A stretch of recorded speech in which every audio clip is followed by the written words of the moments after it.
자, 오늘은 우리 잠시 요한복음을 잠시 멈추고 다음 주까지 잠시 멈추겠습니다. 멈추고 오늘과 다음 주는 이제 다른 말씀을 나누겠는데, 오늘은 특별히 이제 다음 주에 있어질 전도 집회와 전도와 기도 집회에 관련된 말씀을 같이 나누겠습니다.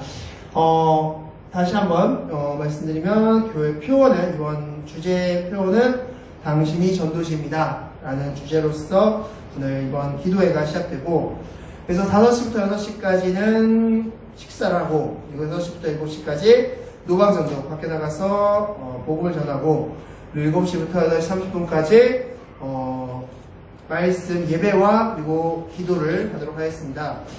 그래서 오늘은 전도와 기도를 이제 다음 주에 하는 입장에서 과연 전도와 기도의 핵심이 무엇인가, 전도와 기도의 핵심에 대해서 오늘 말씀을 통해서 보도록 하겠습니다. 오늘 본문의 배경은 바로 스데반 순교입니다. 스데반 집사님의 순교라는 그 배경을 가지고 오늘 말씀을 나누도록 하겠습니다. 즉, 스데반 순교를 통해서 일어난 초대교회 부흥의 역사, 그 부흥의 역사 속에서 우리가 발견할 수 있는 기도의 핵심, 전도의 핵심, 그 두 가지를 각각 살펴보도록 하겠습니다. 오늘의 질문은 이것입니다.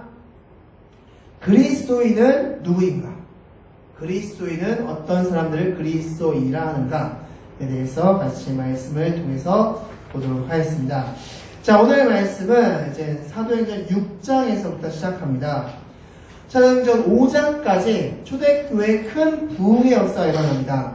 성령 임재 사건 이후 초대교회는 나날이 부흥하기 시작했습니다. 그래서 자신들의 재산을 사도들 발 앞에 놓아서 어려운 이들을 돕기도 하고, 그리고 복음을 전할 때 3,000명, 5,000명씩만 빼게 하는 역사 가운데 일어나기도 하고, 이러면서 초대교회가 나날이 부흥 발전하고 있었는데, 이 6장으로 넘어오면서 한 가지 큰 문제가 발생합니다. 그 문제는 헬라파 유대인과 히브리파 유대인 사이에서 벌어지게 됩니다. 자, 먼저 헬라파 유대인과 히브리파 유대인이 누구인지부터 말씀드리겠습니다. 헬라파 유대인이라 하면 쉽게 설명해서 유학생들을 가리킵니다. 이스라엘 지역에 살다가 먼 나라로 떠납니다. 그리고 나서 다시 이스라엘 땅으로 돌아온 유대인들, 그들을 헬라파 유대인이라고 합니다. 왜 헬라파라고 하냐면 이 당시에 전 세계적인 언어가 헬라어였습니다. 그래서 이 헬라어와 헬라 문화에 익숙한 사람들이라는 뜻으로 헬라파 유대인들이라고 표현했습니다. 자, 그에 반해서 히브리파 유대인들은 바로 히브리어, 아랍어를 쓰는 사람으로서 이 이스라엘 땅에서 낳고 자란 사람들, 그들을 히브리파 유대인들이라고 합니다. 자, 이 헬라파 유대인들과 히브리파 유대인들 사이에서 한 가지 문제가 발생했는데, 그 문제는 무엇이냐면 과부를 돕는 일이었습니다. 성경 말씀 레위기 율법을 보면 과부와 어린아이들을 도우라라는 가장 연약한 존재로 들기 때문에 도우라고 하셨고, 그 율법 말씀에 따라서 그들은 과부를 돕기 시작했습니다. 그런데 문제는 무엇이었냐? 문제는 이 히브리파 유대인들이 이 돕는 사역을 주도적으로 했기 때문에, 아무래도 팔은 안으로 굽는다고 했기 때문에 히브리파 유대인들이 히브리파 유대인 과부들을 좀 더 적극적으로 도왔습니다. 그러다 보니 이 헬라파 유대인 과부들, 그리고 헬라파 유대인 입장에서는 자신들이 차별받고 있다고 느꼈습니다. 그래서 그것을 문제 제기했고, 자칫하면 초대교회가 둘로 갈라질 수밖에 없는 상황이었습니다. 자, 그래서 초대교회 수장이었던 사도들이 모여서 회의를 했습니다. 그리고 그 회의의 결과로 7 집사를 세우자라고 결론 내렸습니다. 즉, 이 구제를 하는 거에 있어서, 이런 교회 전반적인 살림을 하는 거에 있어서 도움이 될 만한 사람들 7명을 세우자라고 결론 내렸습니다. 그런데 재미있는 것은 이 7 집사 모두가 다 헬라파 유대인들로만 구성됐습니다. 즉, 헬라파 유대인이 차별받고 있다고 느꼈기 때문에 헬라파 유대인들로만 세워서 그 차별을 원천적으로 봉쇄하게끔 했던 것입니다. 자, 어쨌건 7 집사를 세웠고, 그 7 집사 중에 한 명이 바로 우리가 잘 알고 있는 스데반 집사입니다. 이 스데반 집사는 집사로서 역할도 했지만 그는 복음을 전하는 데 더 열정적이었습니다. 그래서 그는 길거리에 나가서 복음을 전하고 다녔고 예수가 구원자다 라고 전하고 다녔습니다. 자, 그렇게 전하고 다니니까 그 예수를 믿지 않는, 예수를 핍박했던 유대인들로 하여금 눈총이 된 사람, 핍박의 대상이 되었고 결국 이 스데반이 순교하는 그런 일을 겪게 됩니다. 자, 스데반이 순교하게 되자 그때부터 이 기독교인들이 핍박을 받기 시작합니다. 이 핍박이 거세지기 시작했고 그 핍박을 피해서 유대인들이 각 나라, 전 세계로 흩어지게 됩니다. 자, 그런데 그 중에 한 무리, 각 나라로 흩어진 무리 중에 한 무리가 간 곳이 어디냐? 바로 안디옥이라는 지역입니다. 자, 바로 이 지도상에 있는 이곳입니다. 바로 이 안디옥이라는 지방으로 어떤 무리들이 가게 됩니다. 자, 그곳에서 전도를 하게 되는데 그때 전도를 누구의 대상으로 했냐? 예수를 믿지 않는 유대인들의 대상으로 했습니다. 유대인들에게만 복음을 전했고 아무래도 안디옥은 이방 지역이기 때문에 이방인들이 당연히 많겠죠. 그런데 이방인들에게는 복음을 전하지 않고 그 지역에 살고 있는 예수를 믿지 않는 유대인들에게만 복음을 전하였습니다. 그런데 그 중에 이 핍박으로 인해 스데반 순교로 일어난 핍박으로 인해서 안디옥으로 건너왔던 사람 중에 몇몇 사람이 이방인에게도 복음을 전하기 시작했습니다. 자, 그것을 말씀을 통해서 보겠습니다. 자, 사도행전 11장 20절 말씀 다 같이 읽겠습니다. 시작!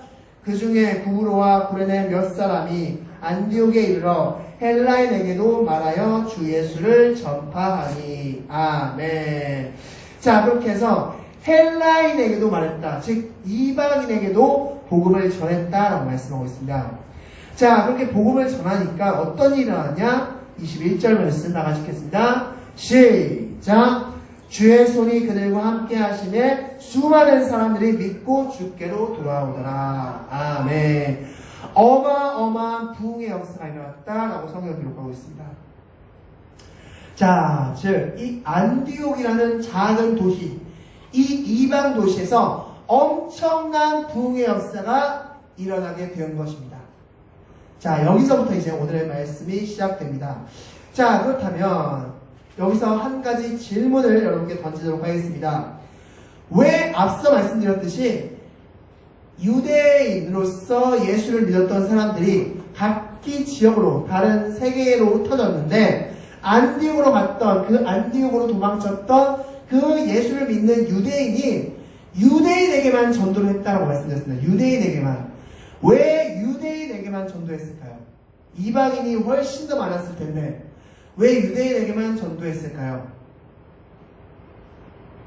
자, 그 이유는 바로 그 당시의 문화, 그 당시의 분위기 때문에 그랬다라고 생각할 수 있습니다. 자, 예를 들어서 사도행전 15장 말씀을 보면 바울이 1차 전도를 끝나고 예루살렘 교회에 가서 보고하는 장면이 나옵니다. 그때 바울이 이렇게 이야기합니다. 이방인들이 예수님을 믿기 시작했습니다. 라는 보고를 합니다. 그때 그 보고를 들은 많은 원로들, 교회 원로들이 뭐라고 얘기하냐면 이방인들이 구원받는 것은 잘못했다. 이방인들이 구원을 받으려면 우리처럼 할례를 받아야 된다. 라고 이야기합니다.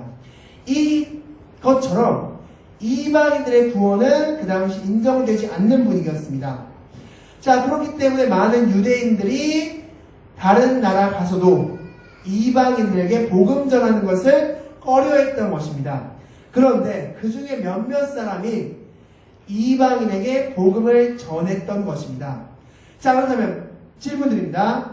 왜 이 몇몇 사람들은 이방인에게 복음을 전했을까요?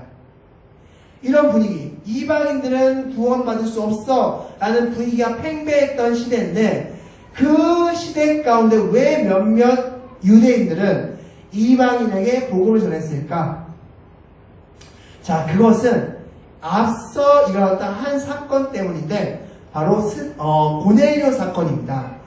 고넬료는 이방인으로서 베드로에 의해서 전도받아서 그 고넬료 온 집안이 예수를 믿게 된 그런 가정이 되었습니다. 이 고넬료 사건이 일어난 다음에 일어난 일이 바로 스데반 순교 사건입니다. 그래서 아마도 이 고넬료 사건을 이 안디옥 교회로 갔던 유대인들이 들었고, 이방인들에게도 하나님이 구원을 베풀어 주셨네. 야, 고넬료도 구원받았잖아. 그럼 우리가 이방인들에게 복음을 전하지 않을 이유가 없잖아 라고 생각해서 이방인들에게도 복음을 전했던 것 같고, 그 복음 전함이 엄청난 부흥의 역사 가운데로 일어나게 되었다라고 생각할 수 있습니다. 자, 이것을 통해서 우리가 알 수 있는 전도의 첫 번째 핵심은 바로 이것입니다. 바로 찾아내기라는 것입니다. 찾아내기. 즉, 전도는 무엇이냐? 전도는 하나님이 택하신, 하나님이 구원을 주기로 작정한 영혼을 찾아내는 과정이 바로 전도다라고 할 수 있는 겁니다. 이방인들은 구원 못 받아 라고 사람들은 생각했지만, 하나님은 이미 이방인들을 구원시키기로 작정하였고 몇몇 이방인들에게 그 구원의 역사를 일으키셨습니다. 그것을 찾아낸 겁니다. 이 유대인들이.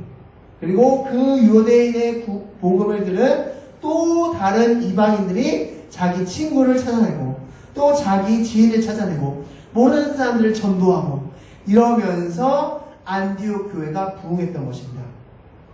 전도는 내가 열심히 최선을 다해서 막 전한다고 되는 것이 아니라 하나님이 이미 그들 가운데 역사하시는 그 과정 가운데 우리가 동참해서 그들에게 예수 믿으라, 우리 같이 함께 예배하자 라고 하는 과정이 바로 전도다 라고 할 수 있는 겁니다. 이거에 대한 가장 구체적인 얘기가 바로 BCD 안디옥에서의 사건입니다. 바울이 1차 전도여행 때 BCD 안디옥이라는 지역을 갑니다. 저 위쪽 지방인데 그곳으로 전도를 떠납니다. 그런데 바울이 그곳에서 이제 복음을 전합니다. 예수님께서 우리를 위해서 십자가 달리시고 부활하셨습니다. 라는 복음을 전합니다. 그때 두 파로 나뉩니다. 한 파는 아니 그런 얘기를 듣기 싫어. 너희들 그런 얘기 하지 마. 하면서 그들을 핍박하고 배척했던 파가 있고, 또 한 파는 우리 다음 이 시간에도 그 말씀 똑같이 들려주세요 라고 요청했던 파가 있습니다. 한 파는 반대했고 한 파는 그 복음을 더 듣고 싶어 했습니다. 그리고 이 파, 복음을 더 듣고 싶어 했던 그룹은 구원을 받았다라고 기록하고 있습니다. 같은 복음이 전해졌는데 어떤 사람은 들었고 어떤 사람은 듣지 않았다는 겁니다. 이것은 그 사람의 말의 재주, 말의 능력, 말의 내용보다 더 중요한 게 무엇이다? 하나님께서 역사하시는 것이다. 성경은 이렇게 말씀하고 있죠. 영생을 주시기로 작정된 자는 다 믿었다 라고 말씀하고 있습니다. 즉 전도는 무엇이다? 영생을 주시기로 작정된 자를 찾아내는 것이다. 그것이 바로 전도이다. 그러면 전도 때 절대 여러분께서 겁먹거나 두려워할 필요가 전혀 없다. 단지 예수님 믿으세요 라고 한마디 했을 때 그 사람이 영생을 주기로 작정된 시간이었다면, 그렇다면 그는 그 마음을 열어서 예수 그리스도를 영접할 것이다. 그것이 바로 전도의 첫 번째 원리이다 라는 것을 기억하시기 바라겠습니다. 자, 그렇게 해서 안디옥 교회에 큰 부흥의 역사가 일어나게 되었습니다. 자, 큰 부흥의 역사가 일어나자 본부 교회인 예루살렘 교회에서 한 가지 특단의 조치를 취하는데, 그 특단의 조치는 바로 바나바를 안디옥으로 파송하는 거였습니다. 이 바나바라는 사람 누구냐? 한마디로 지금의 목회자라고 생각하시면 됩니다.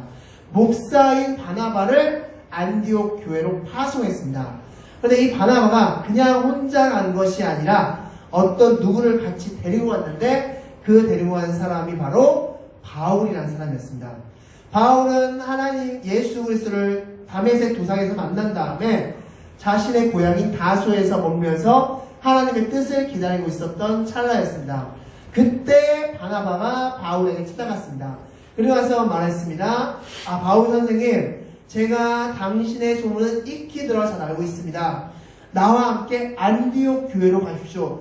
지금 안디옥에서 엄청난 부흥의 역사가 일어나고 있습니다. 나와 같이 함께 갑시다. 라고 권유했고 바울과 바나바는 안디옥으로 갔습니다. 자, 그럼 두 번째 질문드립니다. 바울과 바나바가 안디옥으로 간 다음에 이 안디옥에서 바울과 바나바는 무엇을 했을까요? 자, 바나바가 안디옥으로 갔습니다.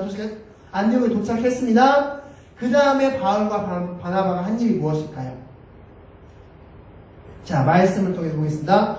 사도행전 11장 26절 말씀 우리 다 같이 한번 읽겠습니다. 시작! 만남에 안디옥에 데리고 와서 둘이 교회에 1년간 모여 큰 무리를 가르쳤고 제자들이 안디옥에서 비로소 그리스도인이라 일컬음을 받게 되었더라. 아멘. 자, 둘이 안디옥에 가서 무엇을 했다고 말씀하고 있습니까? 1년간 가르쳤고 바로 이게 핵심입니다. 즉 전도는 단순히 사람을 교회에 한번 데려오는 게 전도가 아니라 무엇 할 때까지 가르치는 것이다 라는 것입니다. 그렇다면 언제까지 우리는 가르쳐야 될까? 언제까지 이 한 사람, 내가 전도한 이 한 사람이 어떻게 될 때까지 가르쳐야 될까? 자, 오늘 다시 26절 말씀에 뭐라고 말씀하고 있습니까? 무엇이라고 불렸다? 그리스도인이라고 불렸다라고 말씀하고 있습니다.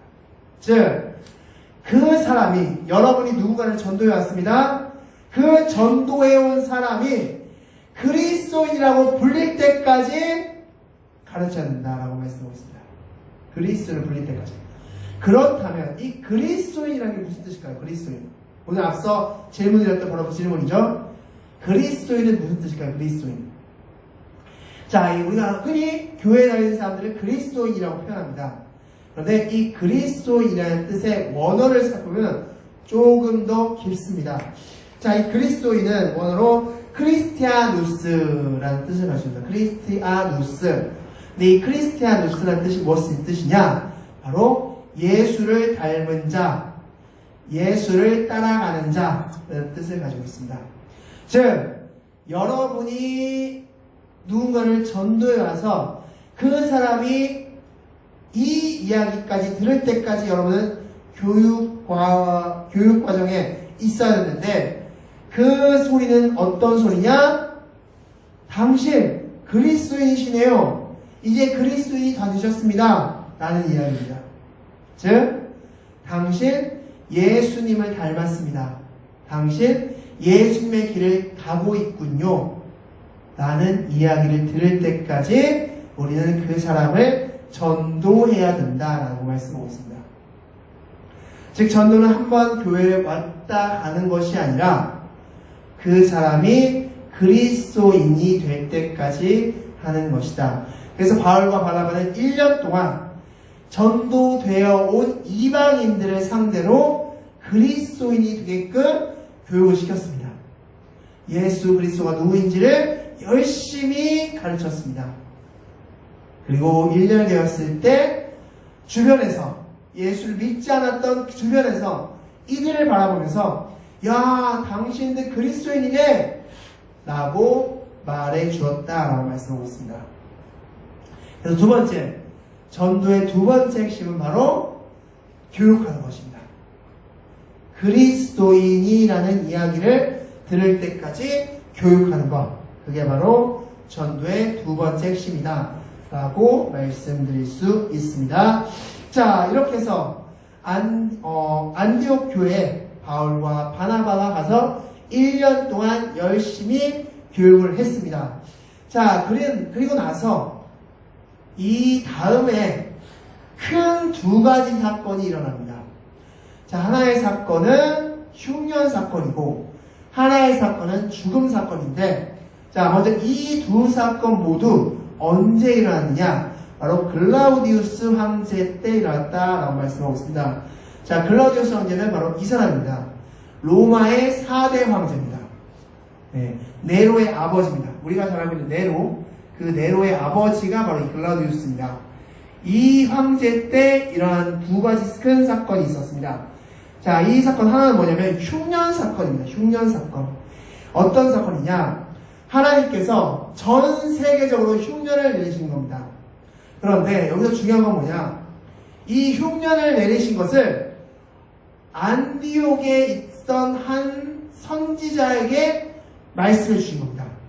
어떤 선지자냐? 그 선지자의 이름은 바로 아가보라는 선지자입니다. 아가보라는 선지자에게 하나님께서 아가보야, 내가 지금부터 전 세계적으로 흉년을 내릴 거야 라고 말씀하셨고, 이 소식을 들은 안디옥 교회에 있던 그리스도인들, 제자들이 자신들의 상황에 맞춰 십시일반 돈을 먹기 시작했습니다. 그리고 물건을 먹기 시작했죠. 그리고 그 물건, 모여진 물건을 자신들의 스승인 바울과 바나바 편으로 보내서 이스라엘, 이 유대 땅으로 보냅니다. 그리고 유대 땅에서 그 흉년을 대비할 수 있게끔 도와줍니다. 자, 그렇게 해서 이스라엘 땅에서 흉년을 무사히 견딜 수 있게끔 도와준 사건이 첫 번째 있었고, 두 번째 사건은 한 사람의 죽음입니다. 자, 이 사람은 누구냐? 바로 헤롯이라는 한 사람의 죽음 사건입니다. 이 헤롯, 역사적인 이름은 헤롯 안티파스 1세입니다. 이 헤롯 안티파스 1세라는 사람이 죽임을 당하는데, 왜 그럼 죽임을 당하느냐? 이 이스라엘 땅 주변국 중에 우리가 너무나 잘 알고 있는 땅이죠. 두로와 시돈이라는 땅이 있었습니다. 이 두로와 시돈이라는 땅은 굉장히 곡식이 나는데 불리한 땅이었습니다. 그래서 솔로몬 시대 때, 우리 열왕기상 보고 있죠? 솔로몬 시대 때도 솔로몬에게 무엇을 요청했습니까? 곡식을 요청했습니다. 곡식을. 네. 우리에게 곡식을 주십시오 라면서 곡식을 요청할 정도로 이 두로와 시돈 이 땅은 곡물이 자라는데 불리한 땅이었습니다. 이때도 마찬가지였겠죠. 그래서 이때 두로와 시돈은 예루살렘에서 곡물을 가져다가 먹었습니다. 그런데 이 흉년 상황이죠. 그래서 더더욱 두로와 시돈이 곡물 먹기, 즉 식사를 하기가 어려운 시대였습니다. 자, 그러자 이 두로와 시돈 사람들이 예루살렘으로 내려옵니다. 그리고 헤롯 분봉왕, 이 이스라엘 땅을 다스렸던 헤롯 분봉왕에게 지금 이렇게 이야기합니다. 아, 당신의 연설을 들으면 하나님께서 말씀하신 것 같습니다. 당신의 연설은 너무나 위대합니다. 하나님께서 말씀하신 것 같습니다. 아, 멋있습니다 하면서 아부를 막 떨기 시작했습니다. 이래야 곡물이 좀 더 나오니까, 이래야 이 흉년에서 조금 더 살 수 있으니까 이렇게 막 아부를 떨었습니다. 자, 만약에 여러분에게 이런 아부를 누군가가 떤다, 그러면 여러분들 어떻게 반응하셔야 됩니까? 무슨 얘기입니까? 제가 어떻게 하나님과 비교될 수 있습니까? 그런 말씀 마십시오. 오직 저는 하나님께 영광을 돌리겠습니다 라고 했어야 했는데, 그게 정답인데, 이 헤롯 안티파스 1세는 어떻게 했느냐? 아이고, 맞습니다. 제 말이 하나님 말씀 같죠? 아, 제가 하나님 같죠? 아, 이제서야 알아보시네 라면서 이 말을 바탕으로 자기를 높이기 시작했습니다. 그것을 본 하나님께서 헤롯을 죽입니다. 어떻게 죽였다라는 것을 성경에 기록하고 있지 않지만 어쨌든 그렇게 해서 헤롯이 죽습니다. 자, 큰 두 사건이 일어납니다. 바로 글라우디우스 황제 때 큰 두 사건이 일어나는데, 첫 번째 사건은 흉년 사건, 두 번째 사건은 바로 헤롯의 죽음 사건.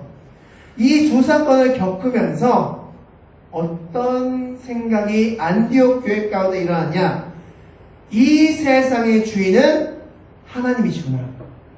하나님은 전 세계를 흉년에 들게 하게끔도 하시고, 풍년이 일게끔 하기도 하시고, 또한 한 사람, 가장 큰 권력자를 죽이기도 하시고 살리시기도 하시는구나 라는 것을 이 안디옥 교회 사람들이 알게 된 겁니다. 그래서 그들이 한 행동이 무엇이냐? 바로 2절 말씀에 그 답이 있습니다. 우리 본문 말씀 2절 말씀 다 같이 읽겠습니다. 시작. 주를 섬겨 금식할 때 성령이 이르시되 내가 불러 시키는 일을 위하여 바나바와 사울을 따로 세우라 하시니. 아멘. 자, 뭘 했다고 말씀하고 있습니까? 주를 세워 금식할 때에 금식했다. 즉 기도했다라고 말씀하고 있습니다. 기도했다.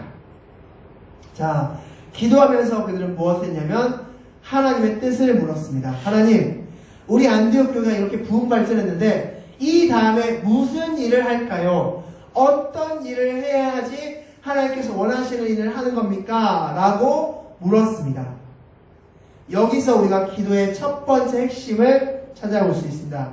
기도는 무엇이냐? 바로 묻는 것이다 라고 말씀하셨습니다. 기도는 묻는 것이다 라는 것입니다. 물어보는 것이다 라고 말씀할 수 있습니다. 기도는 내가 하고 싶은 얘기를 막 하는 시간이 아니라 하나님의 뜻을 묻는 시간입니다. 하나님, 어떻게 할까요? 예수님도 마찬가지죠. 예수님도 십자가에 달리실 때 어떻게 했습니까? 주여, 하나님 아버지, 이 잔을 내게서 옮기시옵소서. 그러나 나의 원대로 마옵시고 아버지의 원대로 되기를 원합니다. 라고 이야기했습니다. 하나님 어떻게 할까요? 이 잔을 마실까요? 라고 물었습니다. 예수님도 물으셨습니다. 우리 또한 기도를 통해서 내 이야기를 하는 것이 아니라 하나님 어떻게 할까요?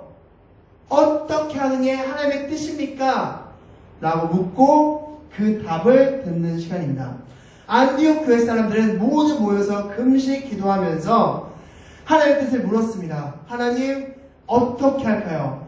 이 역사 가운데서 우리가 할 일이 무엇입니까? 어떻게 할까요? 답하여 주시옵소서 라고 기도했고 그 답이 왔는데 성령께서 바나바와 바울을 따로 세우라, 내가 이 둘에게 할 일이 있다라는 답을 얻었습니다.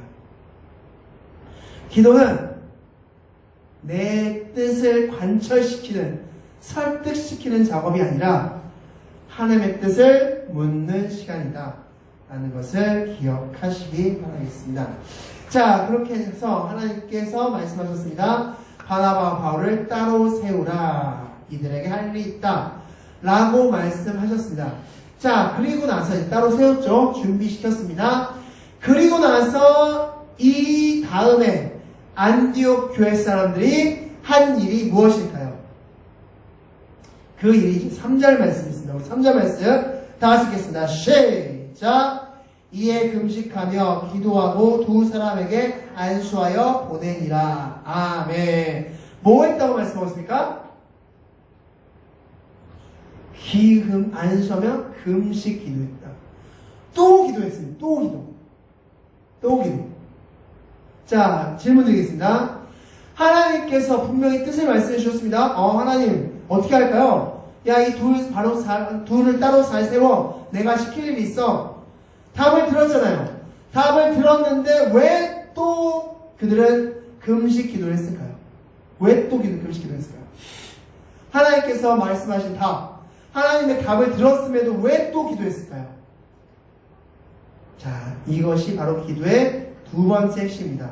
바로 도움 구하기라는 것입니다. 도움 구하기.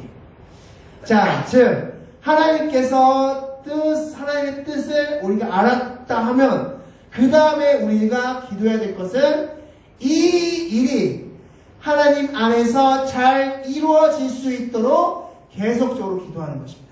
이게 바로 하나님께 도움을 구하는 기도, 그 과정이라고 생각할 수 있습니다. 자, 말씀을 통해서 보겠습니다. 사무엘상 12장 23절 말씀, 사무엘상 23절 말씀 우리 나가서 한번 읽겠습니다. 시작. 나는 너희를 위하여 기도하기를 쉬는 죄를 여호와 앞에 결탄코 범하지 아니하고 선하고 의로운 길을 너희에게 가르칠 것인즉. 아멘.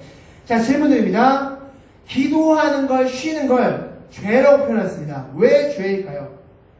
기도 쉬는 게 왜 죄일까요? 왜냐하면 기도를 쉰다는 것은 악한 영에게 틈을 주는 시간이기 때문입니다. 지금 이 사무엘상 12장은 바로 사무엘 선지자의 마지막 고별 설교입니다. 그는 이렇게 이야기합니다. 내가 너희들의 하나님의 백성이 되기를 위해서 기도했어. 그리고 너희들이 이제 하나님의 백성이 되었어. 그리고 나서 말씀하신 게 나는 그럼에도 기도하는 일을 쉬지 않았어. 라고 말씀하고 있습니다. 왜 기도하는 일을 쉬지 않았느냐? 내가 만약 기도하는 일을 쉬게 되면 악한 길에 다시 너희가 빠지기 때문이야. 라고 말씀합니다. 사무엘이 기도를 쉬었다면 이스라엘 백성들은 다시 악한 길, 우상 섬기는 일, 하나님을 배반하는 일을 다시 빠질 수 있기 때문에 나는 기도한 일을 쉬지 않았다라고 말씀하고 있습니다. 우리가 하나님의 뜻을 알고 하나님의 뜻이 정해졌음에도 불구하고 그 일을 위해서 기도해야 되는 이유는 하나님의 뜻대로 잘 진행되길 위해서, 형통하게 진행되길 위해서 우리가 또한 기도해야 되는 것입니다. 그게 바로 기도의 두 번째 핵심입니다.